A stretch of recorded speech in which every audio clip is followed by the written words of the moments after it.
alert. On your guard, stand firm on the faith. Maging mapagbantay. Matibay na humawak sa pananampalataya. Kapag binabalyo nyo po ang inyong relasyon kay Lord, tandaan nyo po, ang lagi nyo papanghawakan yung inyong pananampalataya. Yung paghawak mo ng matibay na pagtitiwala mo at pananampalataya mo sa Panginoon. Amen. Sabi niya, keeping the trust. Born and faith, ibig sabihin, part of it. Maging parte ka palagi ng pananampalataya. Amen. Hallelujah. Huwag po kayong makondem na minsan hindi kayo perfect. Normal yun, pero huwag niyong sadyain.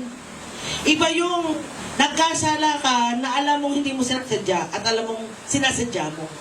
I-value naman po natin ang relationship natin with God. Kasi kung may relasyon ka kay Lord, unti-unti aayusin ka ng Panginoon.